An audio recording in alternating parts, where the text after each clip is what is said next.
अस्सलाम वालेकुम। मैं हूं doctor Syed Afzal Shah, national university of medical science से। प्लांट मॉर्फोलॉजी का जो सीरीज़ है जिसमें मैं प्लांट मॉर्फोलॉजी पढ़ा रहा हूं, ताकि हमारे जो टेक्सोनोमिस्ट स्टूडेंट्स हैं या जो सिस्टमैटिक्स पढ़ रहे हैं, वो बेहतरीन टेक्सोनोमिस्ट बन सके, क्योंकि मॉर्फोलॉजी जो है ये एक प्री रिक्विजिट है टेक्सोनोमी के लिए। अगर आपको टर्मिनोलॉजीज़ नहीं आती, आप प्लांट के पार्ट्स उनके नेम्स नहीं जानते, तो आप एक अच्छे टेक्सोनोमिस्ट नहीं बन सकते। तो चलते हैं अपने लेक्चर की तरफ कि फंक्शंस और जो मॉर्फोलॉजी है रूट्स की वो क्या है, हमारे पास कितनी टाइप्स के रूट्स हैं। तो coming to the introduction of roots, के रूट्स बेसिकली क्या चीज़ें हैं।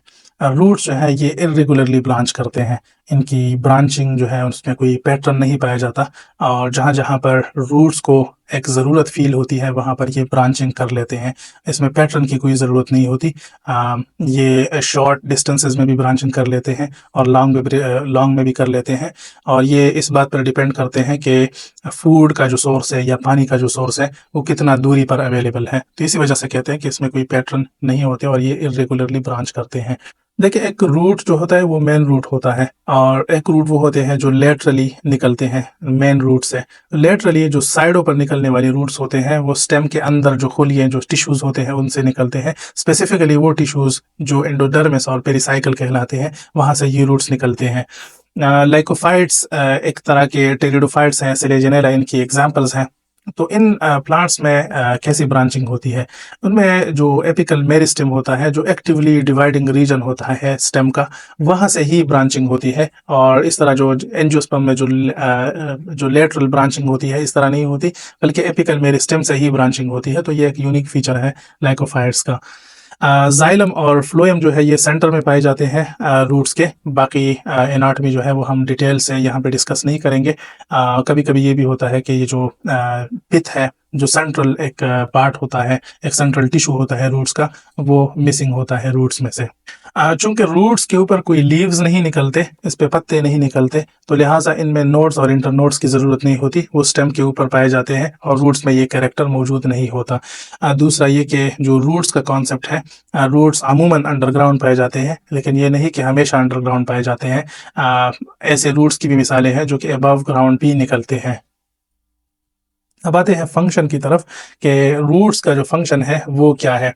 देखिए, प्लांट्स ऐसे ऑर्गेनिजम्स हैं जो कि एक ही जगह पर वो स्टेबलाइज्ड फॉर्म में खड़े रहते हैं, और उसी जगह वो बाकी इन्वायरमेंट से इंटरेक्ट करते रहते हैं।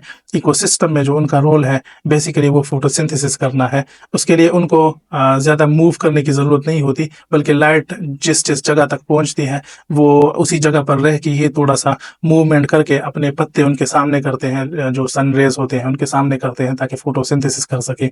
बाकी इनके जो फंक्शंस हैं वो उसी जगह पर ही ये अदा कर रहे होते हैं। तो इनको मूव करने की ज़रूरत नहीं पड़ती जिस तरह एनिमल्स मूव करते हैं। तो अगर इन्होंने एक ही जगह पे रहना है तो वहाँ पर इनको एक स्ट्रक्चरल सपोर्ट की ज़रूरत होती है, एक एंकरिंग की ज़रूरत होती है, एक स्टेबलाइजेशन की ज़रूरत होती है। तो ये स्टेबिलिटी इनको कहाँ से मिलती है? ये रूट्स से मिलती है। और जितना प्लांट को स्टेबिलिटी की ज़रूरत होती है उसी हिसाब से उनके रूट्स जो है वो डीप जाते हैं, और उतने उसी हिसाब से वो स्प्रेड होते हैं।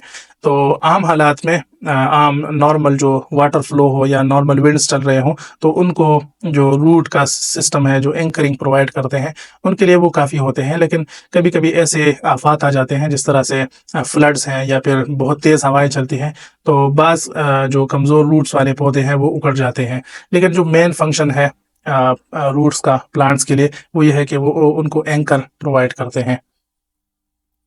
एंकरिंग के साथ साथ प्लांट्स को एब्जॉर्बेंस की भी ज़रूरत होती है। किन चीज़ों को एब्जॉर्ब करता है? एक पानी को, दूसरा नमकियात और जो मिनरल्स होते हैं उनको एब्जॉर्ब करना।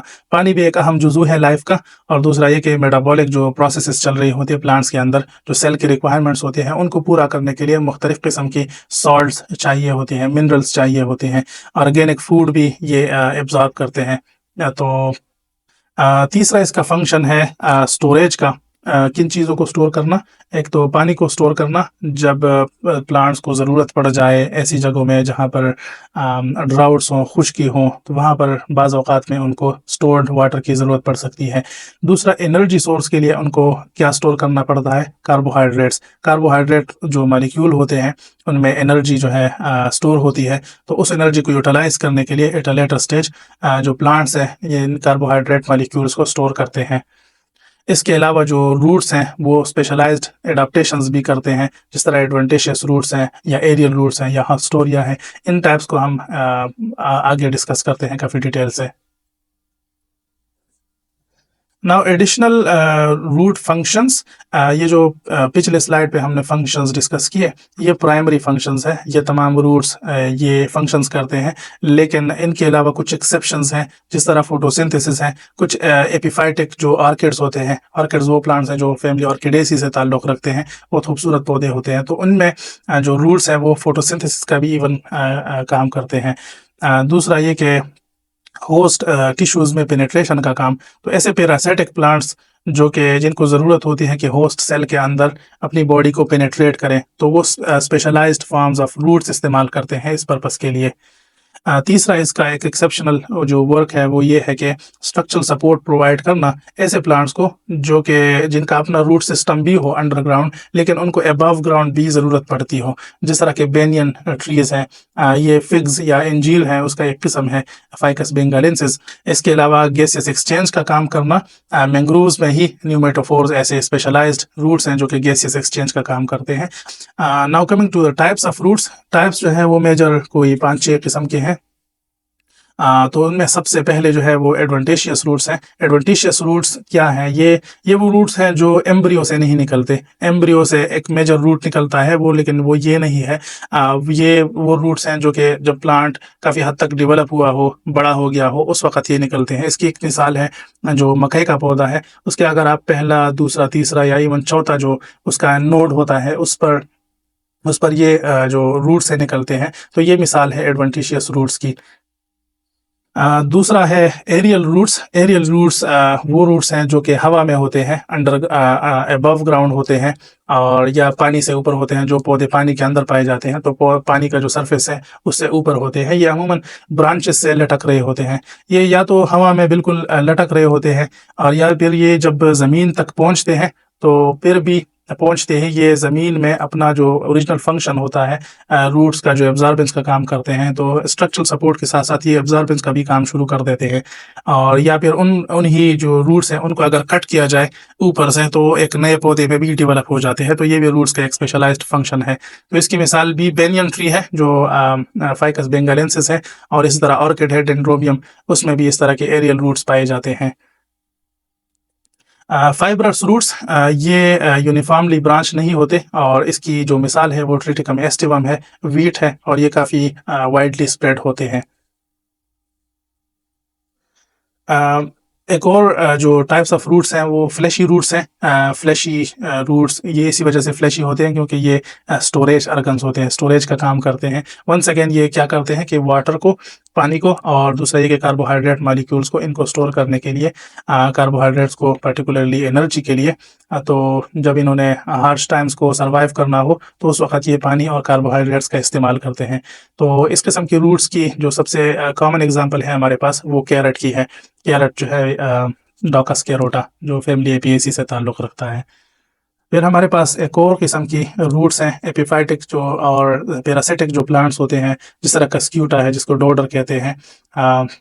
इस तरह के प्लांट्स हम कभी कभी आमतौर पर डिस्कस करते हैं ना कि जो कस्क्यूटा है इसके हमें रूट्स ज़मीन के ऊपर नज़र नहीं आते, उनकी कोई ज़मीन पर कनेक्शन नहीं होती, जबकि पौधा ऊपर दूसरे पौधों के ऊपर मौजूद होता है। तो ऐसा क्यों होता है? ऐसा होता है इस वजह से है क्योंकि ये हॉस्टोरिया जो स्पेशलाइज्ड रूट्स इनके होते हैं, उनको पेनिट्रेशन के लिए इस्तेमाल करते हैं होस्ट के सेल्स में। फॉर एग्ज़ाम्पल ये जो पापुलस के दरख्त हैं उन पर ये कस्क्यूटा पाए जाते हैं। तो पापुलस के जो स्टेम्स होते हैं उनमें अपने रूट्स को पेनेट्रेट कर देते हैं, अपने हॉस्टोरिया को ये पेनेट्रेट कर देते हैं।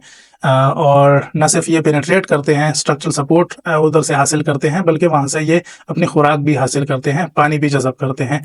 सो ये पैरासिटिक प्लांट्स जो हैं ये इस तरह के रूट्स का इस्तेमाल करते हैं।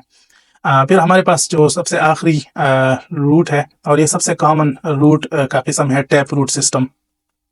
टैप रूट जो है ये अमूमन लंबे होते हैं, डीपली ग्रोइंग होते हैं और मजबूत होते हैं। इसके लिए अगर आपने इस किस्म के रूट को देखना हो तो कभी जो रूमेक्स डेंटेटस है उसका पौधा जड़ से उखाड़ें, या फिर आप जो है टरेक्सिकम का पौधा जो है वो जड़ से उखाड़ें, तो ये आपको आधे फीट तक या उससे लंबे लंबे रूट्स जो है मिलेंगे और ये डीपली पेनेट्रेटेड होते हैं। अमूमन ब्रांचिंग इनकी कम ही होती है, लेकिन ये एक टिपिकल एग्जांपल है टैप रूट सिस्टम की।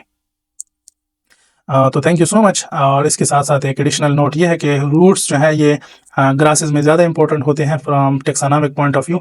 जब भी आपको ग्रासेस की कलेक्शन करनी हो तो उसमें रूट्स लाजमी तौर पर उखाड़ा करें। एंजियोस्पर्म्स में जो डाइकॉट्स हैं उनमें रूट्स की ज़्यादा अफादियत नहीं है। जो स्पेशलाइज्ड रूट्स हैं जिन पौधों में पाए जाते हैं तो उनमें तो उनकी यूटिलिटी है टेक्सोनॉमिक वैल्यू के लिहाज से, लेकिन तमाम प्लांट्स में यूनिफॉर्मली इनकी जो टेक्सोनॉमिक वैल्यू है सच वो नहीं है। जिस तरह वैल्यू फ्लावर्स की होती है, फ्रूट्स और सीड्स की होती है, या लीव्स और इन्फ्लोरेसेंस की होती है, तो उस तरह जो यूटिलिटी है वो रूट्स की नहीं होती। तो लिहाजा जो डाइकॉट्स हैं उनमें ज़्यादातर अबव ग्राउंड जो कैरेक्टर्स हैं वो इस्तेमाल होते हैं, जबकि रूट्स का इस्तेमाल कम होता है। So thank you so much for your time once again. और चैनल को ज़रूर सब्सक्राइब कीजिएगा, अपने दोस्तों से शेयर करें, और आपके कोई क्वेश्चंस हो तो कमेंट बॉक्स में ज़रूर लिखें। इंशाल्लाह आपसे मुलाकात होगी अगली वीडियो में। अल्लाह हाफिज़।